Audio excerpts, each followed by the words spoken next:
Today's episode of The Real Deal with Damian Adams is brought to you by The 3 Point Conversion. The 3 Point Conversion is a media company that brings you all your sports needs. You can follow 3 Point Conversion on Facebook, Instagram, Twitter, and have all the updates faster than the 4-letter network, faster than CBS Sports, faster than Bleacher Report. We bring the updates to you as fast as they come. And also we have great articles by great writers from all over the country. So follow the 3 Point Conversion on those platforms and go to 3pointconversion.com. And also subscribe to 3 Point Conversion on Spreaker Radio to listen to shows like mine and other great ones as well. The 3 Point Conversion is where fans' opinions matter.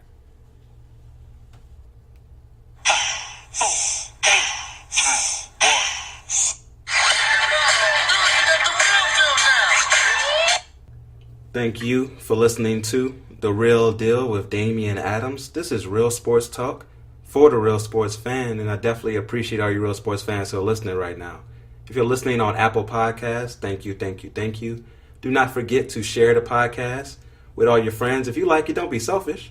Share it with everybody else. Let them enjoy the show as well. And don't forget to give us that 5-star rating at 1, 2, 3, 4, 5th. That 5-star rating, it'll definitely be appreciated. If you're listening on the 3 Point Conversion station on Spreaker Radio, thank you. The 3 Point Conversion station is where fans' opinions matter. So you think the show is amazing? Say it loud. I think the show is good and I'm proud. If you think the show can improve, you can whisper it, but please let me know. Your constructive criticism is something I need because I want to be great at this. So I need the praise and also criticism as well. I appreciate all of it. And I'm very excited about today's show. As you know, I usually like to bring a special guest to help me break down these topics. And today's guest is someone who has known me literally my whole life. Someone who, if it wasn't for him, I wouldn't be in the sports. I wouldn't be doing what I'm doing right now. He's the reason I fell in love with basketball, football, and boxing especially.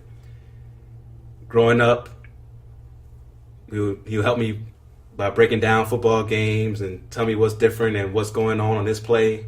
Boxing, basketball was more of my thing, but he still helped me with that as well. I'm talking about my dad, Keith Adams. He's here for the second annual Father's Day edition.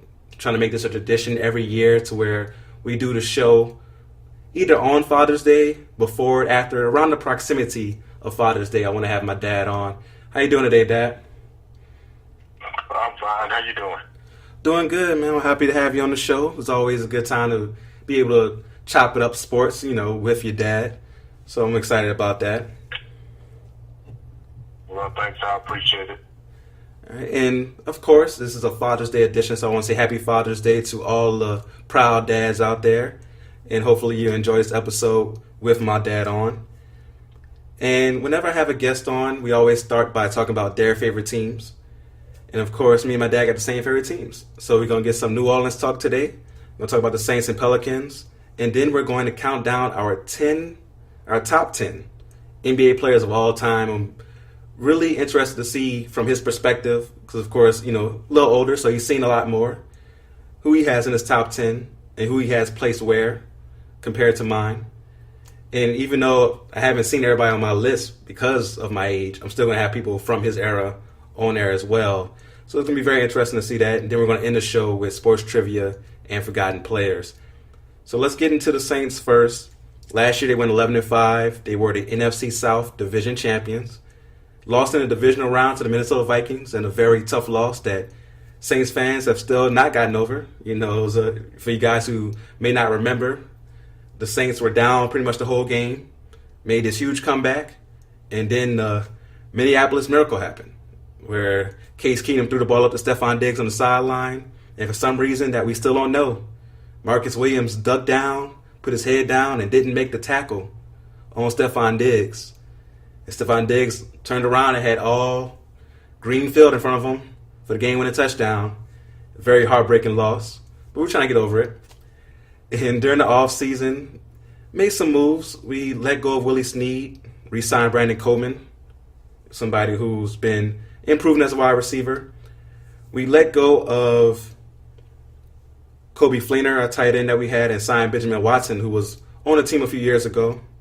We also made a very interesting move in the draft. We traded up from 27 to 14, and people everybody named Mama thought we was going to get Lamar Jackson from Louisville to be the quarterback of the future because no Drew Brees is no spring chicken anymore. He's 39 years old. But we got Marcus Davenport, defensive end out of University of Texas San Antonio, with that pick. So we made a series of moves, and also we found out that Mark Ingram will be suspended for the first 4 games of the regular season. So before we get into Mark Ingram, what are your thoughts, Dad, on the offseason for the Saints? Well, the Saints have made a lot of moves. Nothing major. They did bring in a lot of big time players to try to see if they could pick them up, Dominican Sue, as well as a couple of other players that would have cost them a lot more money than the players that they did get. But I think the biggest thing for them is going to be health. If they can stay healthy, as well as if either Davenport or Emeka Okafor can hold on to other defensive inside, they should be fine. You don't know what to expect out of rookies. You can't, there's very few rookies that have ever, had a 10-sack season in the NFL. I think if I remember what I read correctly, it's approximately 12 total guys since the league started as rookies that had 10 sacks or more in their rookie season. So you can't put that much pressure on a young guy. Hopefully, like I said, Alex Okafor is going to be healthy and be able to play as well as he played until he ruptured his Achilles last year. So if they can get help on that other defensive end side. They picked up Demario Davis, the linebacker. He looks like he's going to fill in the right position. They've gotten a lot better on the defensive end. So we'll see. Offensively, we already know what they have. They're going to score between 27 and 30 points more than likely every game. There's very few teams that can, because they're so versatile on what they do, that's not going to be able to keep them under, that 27 point per game. They'll probably be in the top 3 as they normally always are. And if the defense can play better, you got to look at the rookies that played last year and the second-year guys that's been playing, and hopefully they've developed better chemistry and they're going to play better this year than they did last year. But they didn't play bad because they ended up somewhere in the middle, I think between 15 and 21 with regards to the defensively, which is not bad, especially with the offense that the Saints already have. So they made a lot of moves. Hopefully they all pan out, and hopefully the guys stay healthy. Like I said, that's the biggest thing. If they can keep everybody healthy, especially in the division that we're in, with 3 teams that made it to the playoffs last year, the NFC period is tough to begin with. So hopefully they can, between Patrick Robinson, Lattimore, Crowley, their corner's going to be able to hold up. They got the 2 young safeties. And like I said, they picked up a couple of the linebacker from the Jets, Meredith from Chicago. Hopefully all those guys are going to pan out and be able to play well and stay healthy. So when they made that move on draft day to get Marcus Davenport, were you shocked, or did you expect them to go defense there? Well, I knew that there was going to be either one or two people that were going to be picked. They had already discussed it out here. Since you living out here, you kind of got an idea of which direction they're going to go in. And everything was either defensive end, or they say that they got to a position where they could draft a quarterback, they may do it. But when they went up, it was kind of flipping the coin. You had no idea which direction they were going to go in. What I knew would have been one of the two. Well, like I said, it was pretty much a given that they were either going to get a quarterback. And because everybody had already discussed the young man out of Louisville, we assumed that that's which direction they were going to go in. But we also knew they needed a defensive end. They needed somebody to play opposite Cameron Jordan so that they could have somebody take some of the pressure off of him. So it wasn't a complete surprise. Okay. And it wasn't completely expected, but he's probably physically one of the better defensive ends, even though he's raw. But he's 6'6" and 260, so And the one thing the Saints always loved a bigger defensive end in their 4-3 packages.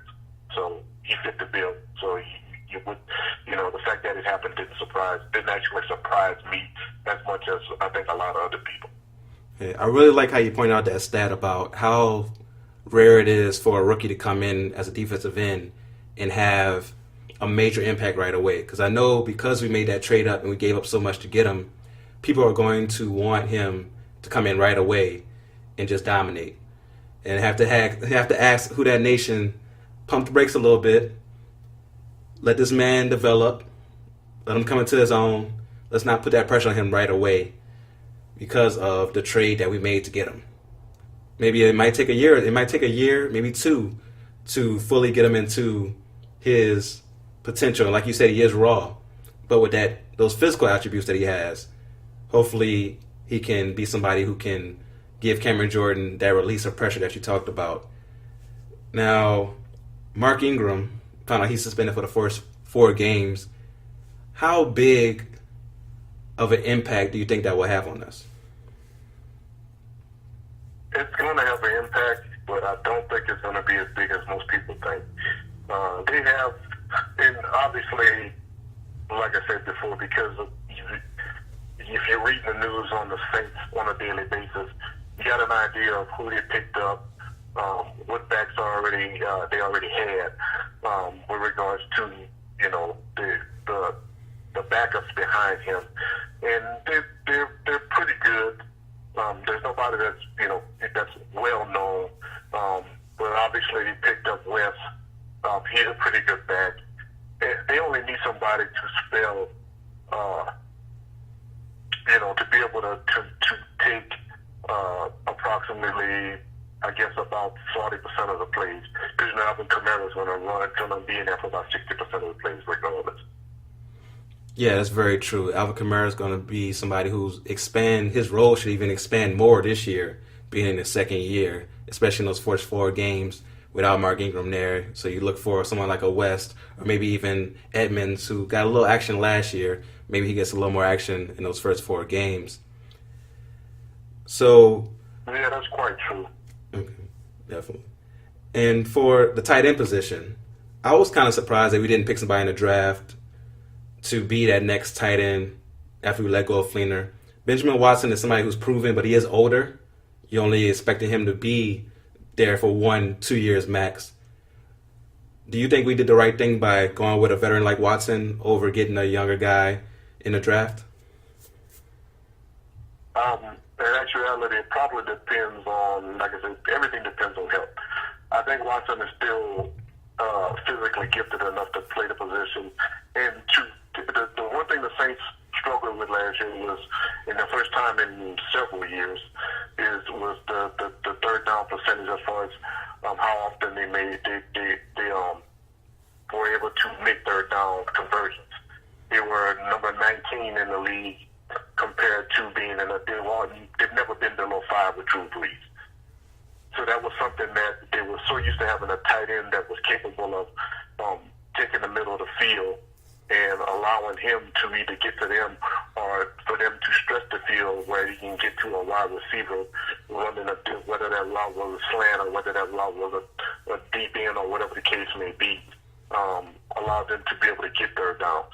Now, like I said, you would have preferred, I expect them to try to get a tight end or, at minimum, try to get a younger tight end. But, there's also a couple of guys that are undrafted free agents that they've picked up that a lot of people seem to be pretty high on. Now, they use data on OTA, so you never know. But there's a couple of players, Deion Yelder out of Western Michigan, out of, I'm trying to think of the actual college he went to. But he's a pretty good player. There's a lot of people raving about him. They're thinking he's going to make the 53-man roster. So he may be the pass-catching tight end that they're looking for. Okay. So we'll have to wait and see. You know, like I said, the two positions you expected them to try to get a body in was was tight end, also defensive end. They also were looking for defensive tackle, which they didn't pick up a defensive tackle. At least in the draft, they did. They've got a bunch of undrafted free agents at that particular position right now. But you know, you never know who's going to pan out and who's not, because a lot of the players that become impact players you've never heard of. That's very true. That's very true. A lot of players, like a lot of us didn't know about Kamara last year, you know, coming out of Tennessee. So you got to trust the scouts, and they've definitely earned some equity with the draft they had last year. You know, you get both the offensive and defensive rookie of the year. You have to trust them in what they're doing. So they definitely have earned that right for us to sit back and say, all right, we trust you. Let's see what this team does. So let's move on to basketball. Right. This year, the New Orleans Pelicans were really good for the first time in a few years. Made it to the second round of the playoffs. We swept Portland in the first round. And then, of course, we ran into the eventual champion, Golden State Warriors, in the second round. Lost in 5 games. But, you know, it's the champs. What can you do? Now, going into the offseason, you know, we got DeMarcus Cousins, who tore his Achilles last year in January, who's a free agent. Rajon Rondo's a free agent. Also, Ian Clark. Do you think that what we were able to do after Boogie got hurt showed that Boogie is expendable? Or do you think that we have to go ahead and re-sign him and try to work our way around trying to build that chemistry again with AD and Boogie as the centerpieces? I think, actually, in actuality, it showed that they can play the game. If they're going to play the game at that type of that breakneck speed, then obviously Boogie is going to slow you down. That much we do know. It depends on, you know, what speed they try to play the game at. Maybe they'll have a different speed depending on what players are on the court at the time. But you don't want to lose a talent like Cousins, you know, for nothing. I mean, the only problem is, well, because he tore his Achilles, and at that size, you really don't know. It's hard for somebody that size with an Achilles issue to come back and be the type of player they were, you know, previously. He's probably one of the top 2 or 3 centers in the NBA. But you don't want to pay. You don't want to pay him a max salary. You can't pay him for 5 years and whatever his max is. You know, since he doesn't, I don't think he qualifies for the max, super max. But still, even at 5 years, 188 million or 200 million, whatever it is, that's a lot of money for somebody that's coming back off of a Achilles injury to begin with. Yes. Excuse me. Definitely. So.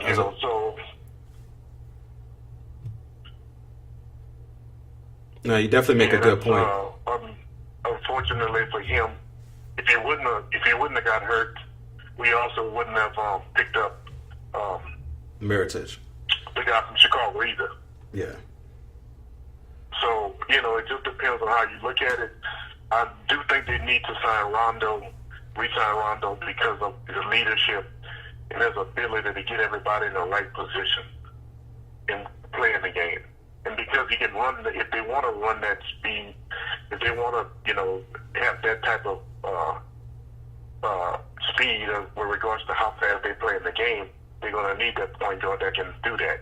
And fortunately for us, if they can sign into a 2-year, you know, kind of mid-level kind of deal, then they'll have him for the next couple of years, and they should be good to go. Yeah, we definitely have to re-sign Rondo. We saw his impact in the playoffs. It was massive. He was out there he had games where he was getting over 15 assists because of that fast-paced style that we were playing. And I had a crazy idea. A lot would have to happen to make this idea work, but I'm going to put the idea out there. You let me know what you think of it. So, Kawhi Leonard, we all know he's unhappy in San Antonio, has officially come out and said he wants to get traded, but his preferred destination would be the Lakers, which I don't get, but that's where he wants to go. But if we could package up a sign and trade with DeMarcus Cousins to San Antonio for Kawhi, we probably have to give up a draft pick and something else like that as well. Do you think that would be a good move for us to try to get a Kawhi Leonard for Boogie Cousins? It would be a great move, but the problem, most of the players, whether it's LeBron or whether it's Kawhi Leonard, they're looking to be in big markets. Unfortunately, New Orleans is a small market. They don't have the visibility there that they would like, and that's part of the reason that Kawhi doesn't want to, that he prefers not to be in San Antonio. Plus, he grew up in L.A., so that's, in his particular case, him and Paul George, they're from that area. They prefer to be there. And with professional sports, you don't think about the individual. He grew up in a certain area, and that probably prefers to be there. He grew up there. He's comfortable there. All his family's stays there as well. So in some cases, it's hard to get an individual. When you initially get drafted, you don't have a choice. But when you find yourself available, have the ability to choose, a lot of cases, a lot of guys want to go home, especially if it's a big market where they can make money doing other things with regards to, if they've got the ability to do commercials, they got the ability because of the exposure to be able to make more money in a lot of different ways. And yeah. It would sound nice, but I don't think that San Antonio would take Boogie Cousins on a max salary. Yeah, that's true. Because even if we do a 3-year deal on a sign and trade, it still would be the max dollars for those 3 years. And a lot of teams. Well, it'll be close. Now, yeah. the information that they're putting out here is they're looking to do a 2 or 3 year deal at something near the max. Okay. 20, 23, 27, somewhere in that particular amount of money with regards to they want to keep him because obviously he's a key cog and a key piece. But if they can like you said, if they could sign him and trade him to somebody, and even if they can get a big in Kawhi Leonard, obviously is one of the better small forwards in the league, and that's exactly what they need. That's one position where they need a star at that particular position. Yeah, no, we definitely don't have the players. No, I definitely agree with you there that we need a small forward because Solomon Hill definitely isn't cutting it, at small forward, and unfortunately we're still paying him for a few more years. Right, and and you don't know what you're going to get out of him since he was hurt most of last year. You may get, but even at that, he's not the individual that you would expect to start at small forward. So you still need a starting small forward to be able to run the wing, with Anthony Davis, with Rajon Rondo, so that they can fill the lanes. So we'll see. There's a lot of talk out here about what's going to happen during the draft and obviously for free agency. See whether they're going to re-sign Boogie Cousins, whether they're going to try to go after other players. Like I said, I actually think Kawhi and LeBron are outside of they don't have the assets available to get either one of them. Obviously in LeBron's case, if he decides to become a free agent, there's a possibility, but you still got to make room. You got to find a way to get rid of certain players, and there's not that many players that's on that roster that's going to get you the $35 million on it annually. No, that's very true. The only one that can get you there, you're not going to get rid of him. Well, hopefully they're not crazy enough to get rid of him. No, he's definitely not getting rid of Anthony Davis.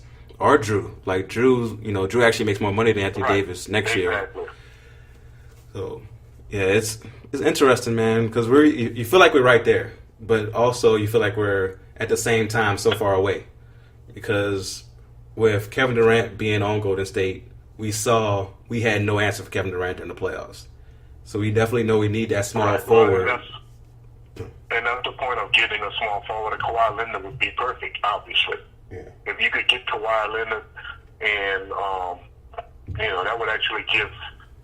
They wouldn't make the Pelicans the favorites, but it would give them an opportunity to be able to beat Golden State. Yeah, definitely. I think the addition of a Kawhi Leonard would put us in the conversation, especially if we somehow pulled off the LeBron thing. Of course, that would put us right there in the conversation. But like you said, Oh, yes. those two are outside of the realms of what's possible, most likely, unfortunately. But speaking of LeBron, here's somebody who's been in the conversation for greatest of all time. And I really wanted to get your perspective on this next topic. I wanted to count down our top 10 players of all time in NBA. And the way I want to do it is you do your number 10, I do my number 10, do your number 9, I do my number 9, so on and so forth, to see where we would place these players and who would be outside of the list. I think that's a very interesting part of this as well. So, getting into our top 10 NBA players of all time, who do you have at number 10, Dad? I have Bill Russell. Okay. And For those who don't know who Bill Russell is, he played with the Celtics in the early 50s to the mid 60s, and they won 11 championships in 13 years. yes, Bill Russell is somebody who I have at number 10 as well. That's crazy that we both have Bill Russell at 10. I feel like I had to put Bill Russell at 10 just out of respect for those 11 championships. Him being the best player on that team during that time. Now, you can argue about the quality of competition. When you watch videos from back then, even though he was 6'8", he still looked like he was 4 inches taller than everybody else on the court, except when they played against Wilt, of course. But to win 11 championships in 13 years, you have to give respect to it. But with that, and the fact that the part of the reason I only had him at 10 was during that particular time frame, those years, they only had 9 teams in the NBA. So it was a little bit easier to win championships compared to 30 teams, 32 teams. Nowadays, you have to go through so many playoff rounds to get to the championship. Yeah, no, that's a very good point. Like I said, a lot less teams. Playoff series were only, 3 games back then? Correct. So it's hard you don't want to disrespect them. So that's why I had him in the top 10, because you have to give respect to championships, but you also have to be realistic and say, would he be able to do this today? Probably not, because it's impossible. 11 championships in 13 years, that's absolutely nuts. I don't think that would ever happen today. But just to give a little perspective on him, like you said, 11-time NBA champion, 11-time All-NBA, 5-time MVP.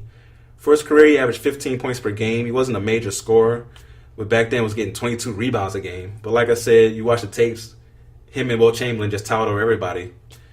But you got to give respect, so I got him at number 10. Who do you have at number 9? At number 9, I've got Larry Bird. Okay, so Larry Bird at number 9. Okay. Why do you have Larry Bird at number 9? Well, it's hard if you go generationally, it's hard to determine how good Larry Bird would have been. As well as the guys now playing back then, because it was so much more of a physical game then. And Larry Bird was a great player, but he also was a liability in a lot of cases on defense. He didn't have the quickest of feet with regards to how he handled. He had good hands. He could anticipate pretty well, but he wasn't a great defensive player. So the players that I have ahead of him he was probably the best shooting small forward to ever play the game. But he had some of the liabilities he had. That's part of the reason I put him at number 9. Okay. No, you definitely make a good argument for Larry Bird at number 9. At number 9, I have Tim Duncan. Now, Tim Duncan, all the stats in the world: 15 times All NBA, 15 times All Defensive. So maybe that's why you may have him up higher on your list. 3-time Finals MVP, 2 times regular season MVP, Rookie of the Year. He came in right away too, like 97, 98. His rookie year came in averaging 20 points a game.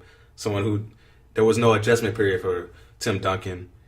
And for his career, averaged 19 points per game, 11 rebounds, 2.2 blocks per game, and shot over 50% from the field for his career. So you got Larry Bird at 9, I have Tim Duncan at 9. Who do you have at number 8? At 8, I have Akeem Olajuwon. Okay, and why do you have Akeem Olajuwon at 8? In the era of all big men, he was the best one out of all of them, for the most part. He was better than Patrick Ewing. He played. He was a little bit after, or he was at the same time with David Robinson. But out of those three, he was the best one. All of them had the best footwork, best anticipation, best defensive player with regards to blocking shots. And the fact that he won 2 championships, even though he won them, granted, when Michael left, he still won them. Yeah, no, he definitely still count. No, that's a good pick. I have Hakeem Olajuwon at 8 as well. Like father, like son, we definitely have agreeing a lot here so far. Just to give a little more perspective on Hakeem Olajuwon, he's a 12-time All-Star. He's the all-time leader in block shots per game. In block shots, not block shots per game, but block shots, period. He was a 3-time leader in block shots for a season. 2-time Defensive Player of the Year. Won the MVP in that first championship season of 93-94. 2 times Final MVP. 9 times All-Defensive Selection. For his career, averaged 21.8 points per game.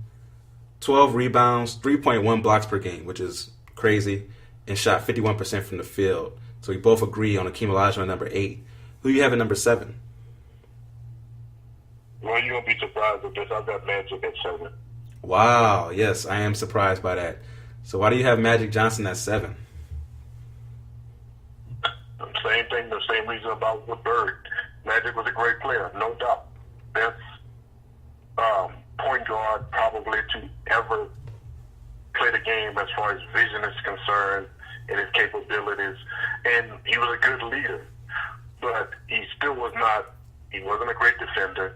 He also played with individuals. It's like, okay, the same thing with Curry right now playing with Golden State. You've got so many great players around you that it's going to make you a better player than in some cases you may actually be.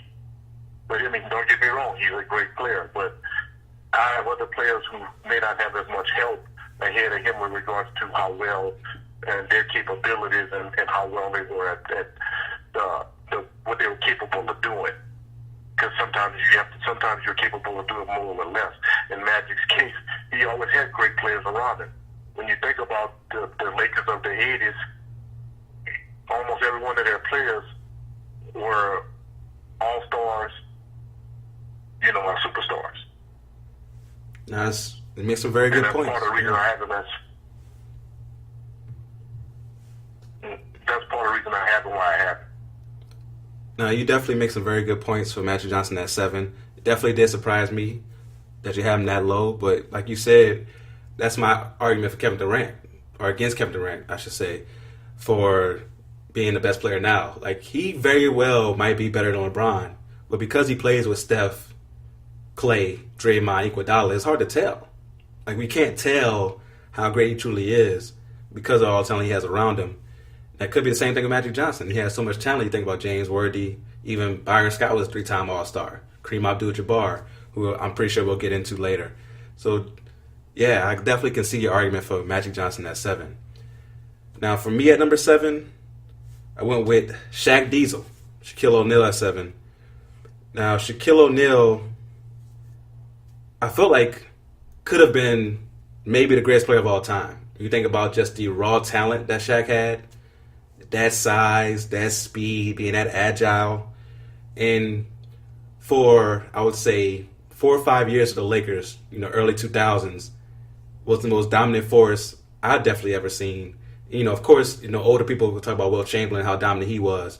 But for people, of course, Wilt Chamberlain was before your time as well. But for people who are not, grandpa's age, Shaq was that guy for us, that dominant force that was like, oh my God, you can't stop this guy at that size. Just to give some, perspective on him, he was Rookie of the Year, came in right away, averaging 23 points a game for Orlando, 3-time Finals MVP in those Lakers years, 14-time All-NBA selection, 3-time All-Defensive selection. It's amazing that he only has 1 MVP award. That's crazy. He averaged 23.7 points per game for his career, 11 rebounds, 2.3 blocks per game, and shot 58% from the field, which is, for a career, that's just nuts. Absolutely nuts. Yeah, that's unbelievable. Yeah, and for his best season, which was 99-2000, averaged 30 points a game along with 14 rebounds per game. So I got Shaq at number 7. Who do you have at number 6? At 6, I actually have Shaq at 6. Okay. So you have Shaq over Magic. Now, is it because Shaq was more impactful on the defense side of the floor? Shaq was, like I said, Magic had better players around him consistently. He always had his Robin to his Batman in a lot of cases. He had Penny Hardaway in Orlando. Obviously he had Kobe Bryant in LA. But Shaq, to me, when Shaq was dominant, the years he was dominant, he was dominant. He was the most dominant player, period. There's nobody could stop him. He actually changed the game with regards to the foul situation and so on. They made different rules that came around because of him getting fouled, and because they didn't know what to call. Whether it was foul, because he was so strong compared to other players, whether they considered that a foul or whether they just let it go. So there's a lot of changes that came about because of how physically strong Shaq was and how dominant he was as a basketball player. And like you said, that particular time frame, that he had a 4 or 5 year period where there was nobody out there that could, you can even claim was even close to being as good as he was. Yeah, that's very true. Even the year they lost when they had Gary Payton and Karl Malone, they lost to Detroit in the finals.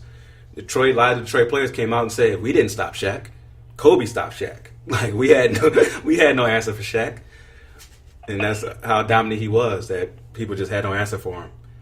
So at number 6 for me, I went with a player who, his stats alone, like this guy was way before my time, even before your time, but he was the Shaq of his era.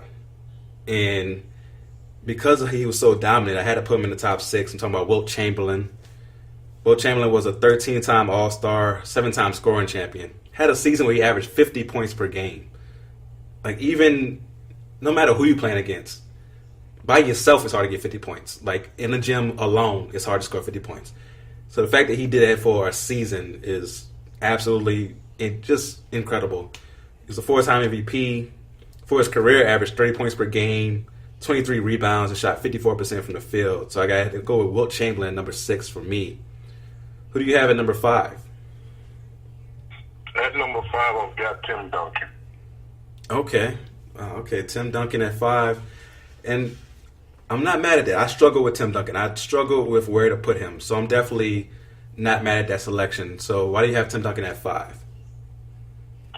Well, like I said, I look at the player either by the eye test or by the type of player that he was, whether it was cerebral, whether Tim Duncan actually had all the gifts. Probably, as his nickname, I'm trying to remember what his nickname was. Or the big fundamental. He played the game, the big fundamental, because of how well he played the game, and how good his footwork was. He also played on teams besides when he had the first couple of years, when he had David Robinson with him. He had good players, don't get me wrong, but he didn't have the type of players, they didn't have a dominant team. They didn't have other dominant players.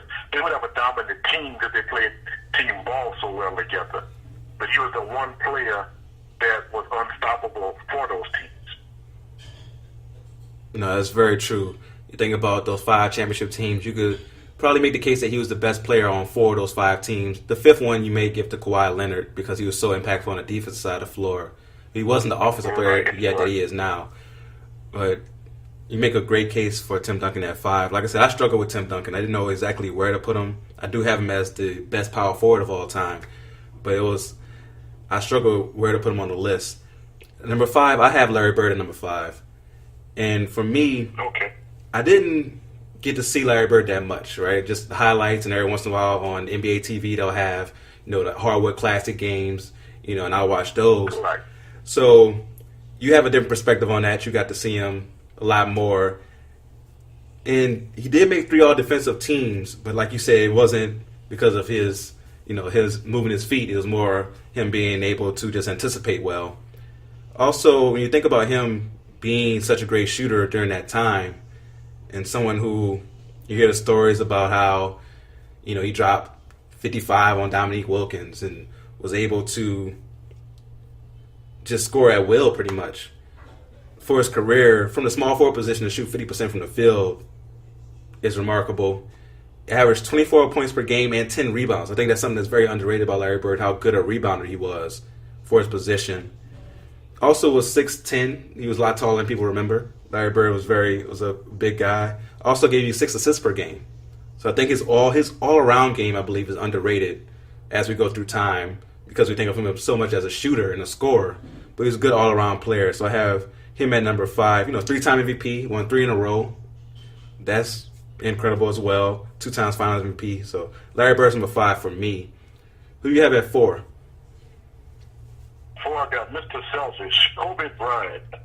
Oh wow, Larry, you got Kobe at 4. Okay, so why do you have Kobe at 4? Well, Kobe was probably the best scoring guard outside of obviously Michael Jordan that played in the NBA. He was an assassin. He played the game. He was all about dominating the game. But in some cases, you dominate the game and everybody else isn't involved. But he's, as far as physical freak, capable of taking over a game, has the ability to score at anywhere in the court, just about. You can't take any of that away from him. Now, and like I said, he didn't play with I always put the '80s Lakers in there because they had so many great players. He played with Shaq. They had a dominant duo, but he never played with complete all-star team the whole time. So, but yeah, I've got him at number 4 for that reason. Okay, now I definitely respect that pick of Kobe. And Kobe is someone who, you think about the years with Shaq, he probably was the second best player in the league, and we just didn't know it because Shaq was so dominant. So there may be something where you can put him there above Tim Duncan because of that. I definitely understand that. You think about the years with Paul Gasol, he definitely was the alpha male on that team at that time, and he got 2 championships, made the 3 straight finals, and got 2 championships. So Kobe Bryant is definitely somebody who deserves consideration for the top 5 or top 10. At number 4, I have Kareem Abdul-Jabbar at number 4. With Kareem, longevity, man. 19-time All-Star. 2-time scoring champ, all-time leading scorer in NBA history, most unstoppable move in NBA history, and was a better defender than we remember. 4-time block champion, averaged 2.5 blocks per game for his career, 6-time MVP. And I think when it comes to the GOAT conversation, he doesn't get enough of his name brought up enough. He's someone who, like I said, when you score that many points and you're just that consistent for that long, that's just greatness at its apex right there. So I have Kareem at number 4. Who do you have at number 3? At number 3, I do have Kareem. Okay. Now, you got to see a Kareem a lot more than I did. Was the skyhook really that unstoppable? Is there anybody who could ever defend the skyhook? I think if I remember correctly, watching the Lakers in the 80s, and I didn't get a chance to see him when he played with Milwaukee prior to going to LA. But I remember one person blocking a shot, his skyhook one time. It was basically you got somebody that's 7 foot tall with a 7'8" wingspan shooting a hook all over his shoulder. It's almost impossible to get to the ball. And the fact that he made it probably 70% of the time makes it only even more, impossible. And you knew what he was going to. That's the crazy part about it. You know his shot. You know what he was going to do, and you still couldn't do it. That's dominant. That's the description of dominant. Yeah, definitely. I agree with you there. And I have no problems with Kareem at 3. At 3, I got Magic Johnson. For me, I got Magic at 3 because you think about the point guard position, being 6'9", being able to do what he does or what he did, averaging 19 points per game, 11 assists per game, which is the record for assists per game, 7 rebounds, shot 52% from the field. And even though he didn't shoot a 3 that much, he still was effective from three-point range as well, shooting 37% from the three-point line. 5-time NBA champ, made the finals 9 times. You said he did play with great talent around him. I do believe he was the best catalyst for that talent. If they have a different point guard than Magic Johnson during that time, if they have an Isaiah Thomas or a John Stockton or whoever other really good point guards to great point guards were at that time, are they able to take advantage of all the talent around them the way Magic was? Team. Yeah, exactly. So obviously, it was a perfect fit for him. Yeah. Like you say, it was a run and gun show, so that fit his style of play perfectly. And he had the individuals too that can run the floor with him. Like you said, Byron Scott, Kareem didn't run the floor hard, but you had what's his name out of North Carolina, played power forward. Oh, James Worthy. They had great players who could run the. Repeat that. James Worthy. James Worthy. He had Norman Nixon with him. They had a lot of players that just were great players that fit that basically were perfect for the system that they were running at that particular point in time. So I do agree with you with regards to that. It's nobody could have did what Magic did. The system fit in perfectly. And like you said, if it was a John Stockton, it wouldn't have been, the team wouldn't have been as good. If it was Isaiah Thomas, because he was more of Isaiah was kind of more of a shooting point guard. He was more about getting in the lane, getting to his shot. And he did have a lot of assists, but he wasn't the passing guard that Magic Johnson was. No, that's definitely love that you're bringing the knowledge right now. Who do you have at number 2? Number 2, I have the king himself, LeBron James. Okay, and why do you have LeBron at 2? Basically, there's nobody better than Michael. So I got nowhere else to put it. I mean, that pretty much answers that. LeBron, but when you think about it, and I know a lot of people are going to say he's been to the finals. He went to the finals 9 straight years. Obviously, he lost 6 of those 9 years. And obviously he was in the East, so that made it easier. But still, to get to the finals 9 straight years, regardless of who you're playing with, is almost impossible.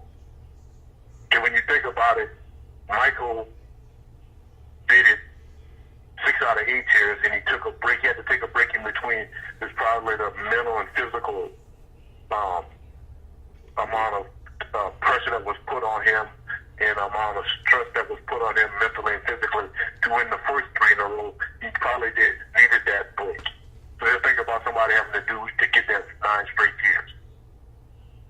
And you can't doubt his physical capabilities. He's, the best, probably all-around player, except for Michael, for me, was a better defensive player. And obviously, there's certain aspects of Michael's game that was better than LeBron and vice versa. Michael's the assassin. He's gonna get there. When it comes down to the game-winning shot, he's willing to take it. What most people don't understand about that whole situation, though, is obviously LeBron tries to make the right play. Michael's gonna say, "I'm gonna be the one to make to take us to the next level and win this game." Yeah, you make some very good points. For the finals, it's 8 straight that he went to. Remember, the first one was 2007. Then he had a few years there where Boston in Orlando kicked him out of Eastern Conference playoffs. Then he went on this run of 8 straight with Miami and Cleveland. And okay, That is correct. That's correct. For the first of all, that 2007 team, I got LeBron at 2 as well. So for the 2017 that he got to the finals, I don't think anyone else besides maybe Michael gets that team to the finals. You think about the supporting cast in that 2017. Boobie Gibson, who only lasted in the league a few years. You know, Zydrunas Ilgauskas, I think, was the second leading scorer on that team. You know, Larry Hughes, Eric Snow. You know, David Wesley was on that team. Anson Varejao. Yeah, but when you think about it, you're putting out those names, but in actuality, that team probably was better equipped to get to the finals because they were better defensively than the team that made it this year. That's a very good point. They were a very good defensive team. You think about Eric Snow, someone who was known for his defense throughout his career. Larry Hughes was a pretty good defender. That was a very good defensive team. And so you think making it to the finals this year was a bigger accomplishment than the 2017? Yeah, without a doubt. Okay. Because they didn't have to, for two reasons. One, this year, with all the turnover they had, between losing individuals that were hurt, between the trades in the middle of the year, with everything that actually happened, he had to adjust on the fly. At least in 2007, that team cohesively stayed together the whole year. They had been together for a couple of years. So they got to a point where everybody knew everybody's game and what they were capable of and what they weren't capable of. So from that aspect, he had a better team. They gelled better, put it to you like that. Okay. No, that's a very good point. That's a very good point. So the fact that he has these two teams on his resume, taking them to the finals, shows you why we both have him at number 2. Like, awesome accomplishment, just taking them to the finals. And I don't think people should hold his finals record against him. There's only one year we should hold against him. We all know 2011, Dallas Mavericks. Gotta give Dallas credit, but Miami was the favorite by far in that series, and he didn't show up. You know, think about that series. That's the reason, honestly, that's the sole reason why he's behind Michael for me. If he wins that 2011 finals, I think we look at him totally different. Because all the other finals he's lost, we know he didn't have the better team. Yeah, he didn't have the team that was good enough. So 2011 is the year where it's just a black eye on his career because he had the better team or was perceived to be the better team. And if he plays up to his capabilities during that series, they probably win. A lot of people forget during that series, Dwayne Wade balled out during that series. Chris Bosh played pretty well during that series. So it was just him not playing up to his capabilities, which, you know, gave Dirk and Dallas that championship. So that's one of the reasons he's, you know, going to maybe never pass Michael Jordan as number 1. I still don't say he would never do it because what he's doing now what he did this year, year 15, if he continues to do this year 16, 17, 18, I think we have to reevaluate the conversation because Jordan, you know, his great years were 13 with the Bulls, and then he had 2 years, of course, with the Wizards that we try to forget about. So he played great for 13 years. And LeBron's already past year 15 now of being at this level, which is crazy. Now, LeBron did have the advantage of coming out of high school as far as, you know, being younger.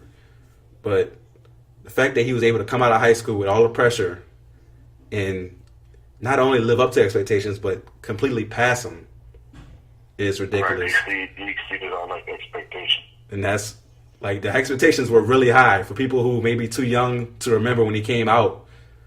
He was already being compared to Jordan. You know, he was a sophomore in high school. So the fact that he came out of high school in his hometown, too, to come out, you know, he's from Akron, so which is, you know, not too far from Cleveland. So to play for Cleveland in Ohio with those expectations and do what he did is absolutely, you know, phenomenal. And just to, you know, go out some of his stats, 14-time All-Star, 3 times Finals MVP, was Rookie of the Year, 4-time regular season MVP, been on the all-defensive team 6 times, so that goes to your point how Michael Jordan, you know, was on a lot more all-defensive teams. And for his career, averaged 27.2 points per game, 7.4 rebounds per game, 7.2 assists per game, and 1.6 steals. Very efficient, shoots 50% from the field for his career and 34% from 3. So we both have LeBron at 2, and I know we both have Jordan at 1. So why do you have Michael Jordan as the GOAT? Well, I mean, Mike was the one who changed the game. He basically changed the game for most people. I mean, in my era, we looked at the individual. We looked at Dr. J, and Dr. J brought the game to another level. But Mike took that level and raised it, raised it 2 or 3 other levels above what he did. As far as the physical abilities to play the game, what he can do offensively, defensively, because it was so athletic. Mike was the one thing you got to hold against him, and most people don't hold it against him because he never made it to the finals. But the first 7 years he played, they never made it to the finals. They had teams they had to get past, they couldn't do it. So that's why some people will tell you, might say that LeBron is a 1 and a 1A, you kind of pick him with regards to that. But once he found a way to get over the top, he never came back down. No, it's very true. He's obviously, six championships in 8 years. In the 2 years he didn't get the championships, he wasn't playing basketball, or a year and a half. Let me rephrase that because they lost to Orlando when he came back. Yeah, no. So you got to put him. You can't put nobody above him. And like I said, LeBron isn't far behind, but obviously in the era that I grew up, you can't put anybody above Mike. Yeah, I'm right there with you. And just for, if there's some younger people listening who don't understand how good Michael Jordan was, in 1988, he won MVP and Defensive Player of the Year. Like, no one's doing that now. Like, whoever is your MVP, unless maybe Kawhi Leonard does it, but you're not going to have somebody who dominates on both ends of the floor like that, especially from the guard position or the wing position, like Michael Jordan did. And in those years, that's true. Yeah, in those years that you talked about, where pre-championships, he had 1 year where he averaged 37 points a game, and did it efficiently. It wasn't like he was out there, no shade to Iverson, but the years where Iverson averaged, the 30 points a game, he was also giving you 25, 30 shots a game, and Michael Jordan was able to do it more efficiently and get those points for you. And 9 times was selected to all defensive team. Even his last year with the Bulls, made first team all defense at 35 years old. So he was a great defender all the way through. Of course, discounting the Wizard years. And even in those Wizards years, I don't really count that as a black mark. He averaged over 20 points a game at 39, 40 years old, and had games where he scored over 50 points at 40 years old. He still holds the record as the oldest guy to score over 50 points in the game.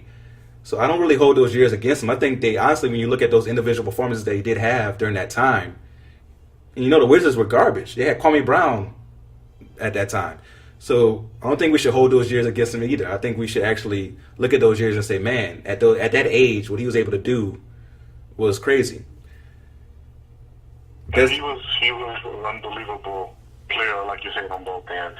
And you probably won't see it again. Like you said, maybe Kawhi could be a possible person that can win both, like you said, MVP and Defensive Player of the Year. Now, the guy down in here in New Orleans, he's a possibility he can win it. That's a very good point, Anthony Davis. He's in the top 3, and he's going to be at least in the top 3 in both categories this year. So it's a good possibility he's got a shot. That's a very good point. So I'll put Kawhi Leonard, Anthony Davis, maybe Greek Freak. In the future he could pull off that incredible achievement of winning both MVP and Defensive Player of the Year, but it's very hard to do. There's a reason why, only a few guards and wings have won Defensive Player of the Year, because mostly you think of that award, you think of the big men. You think of the Ben Wallaces, the Dwight Howards, the Hakeem Olajuwons.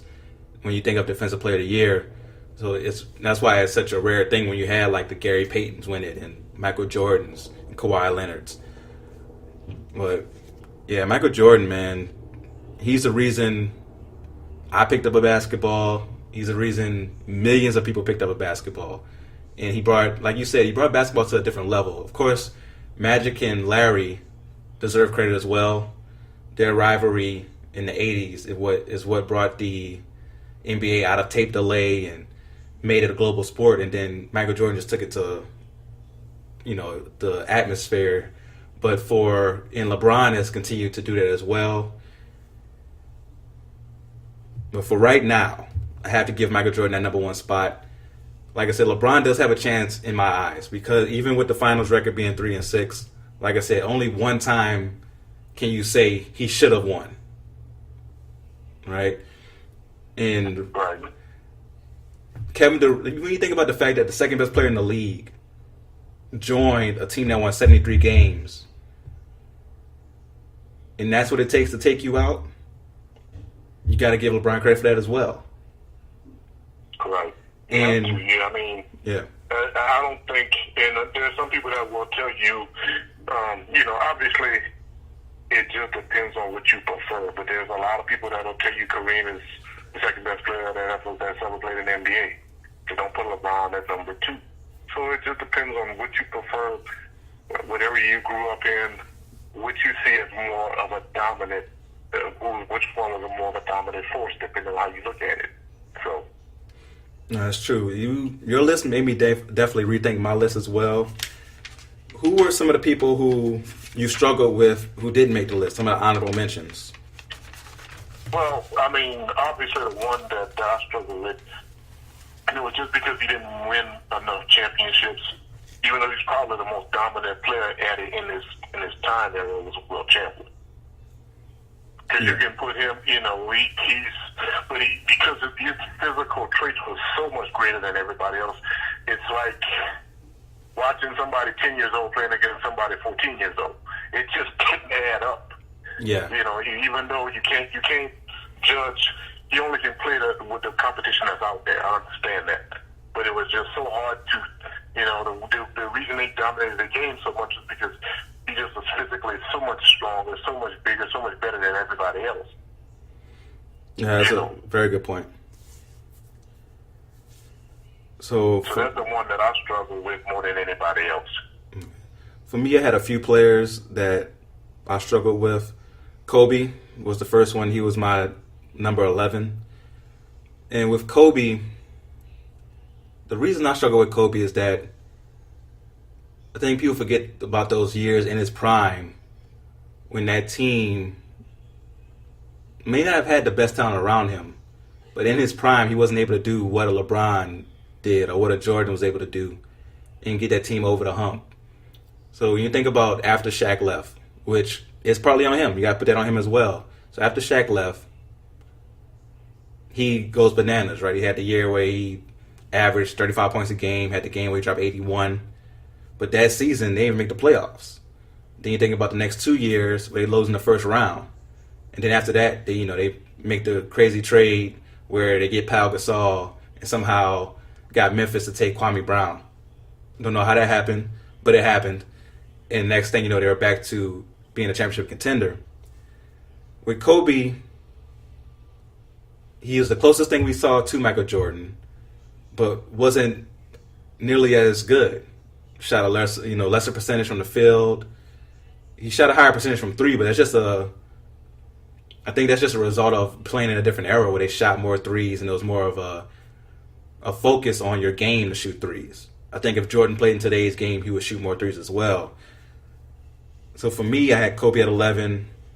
Oscar Robertson was somebody who I struggled with as well. You think about the first guy to average a triple-double, but you also got to bring in that factor of the competition. Allen Iverson, somebody who I was a big fan of growing up, but for me, I had him outside the top 10. Jerry West and also Kevin Durant, some of the people who I had outside. I think Kevin Garnett as well is someone who doesn't get enough recognition when it comes to the top 10 list. So can you recap your top 10 for the people, please? Sure. At number 10, I had Bill Russell. At number 9, I had Larry Bird. At number 8, I had Akeem Olajuwon. Number 7, I had Magic Johnson. Number 6, I had Shaquille O'Neal. Number 5, I had Tim Duncan. Number 4, I had Kobe Bryant. Number 3, I had Kareem Abdul-Jabbar. Number 2, I had LeBron James. And number 1 was Michael Jordan. Very good list. Love your perspective on it. For my top 10, at 10 I had Bill Russell. You agreed on that. 9 I had Tim Duncan, which I'm really starting to rethink now because I really struggled with that one. I wanted to put him higher. So when I do it, I'll probably end up doing this list again. I'll probably have him higher. 8 I had Akeem Olajuwon. 7 Shaquille O'Neal. 6 Wilt Chamberlain. 5 Larry Bird. 4 Kareem Abdul-Jabbar. 3 Magic Johnson. 2 LeBron. 1 Michael Jordan. So hopefully you guys enjoyed our countdown of our top 10 players. Please let us know who you have in your top 10. All right, let us know what you think of our list. I know people are going to go crazy. Some older people are going to be like, how can you have Bill Russell not higher than 10? There's going to be some younger people who don't think Bill Russell should be on the list at all. It's a very tough list to make, but I want to see who you have in your top 10 as well. So now it's time for us to do sports trivia. This is where I like to challenge the guest and also the people listening at home to some good old-fashioned trivia. And this is where I always ask questions about the guest's favorite teams. So, of course, today we're going to have some Saints and Pelicans trivia. Are you ready? Yes, ready to go. So for number 1, and all these are going to be multiple choice. Number 1, who holds the record for receiving yards in a single season for the New Orleans Saints? Is it Michael Thomas, Jimmy Graham, Brandon Cooks, or Joe Horn? Let me give it to you one more time. Who holds the record for receiving yards in a single season for the New Orleans Saints? Is it Michael Thomas, Jimmy Graham, Brandon Cooks, or Joe Horn? Surprisingly, I'm going to go with somebody I don't think it is. But I'm going to say,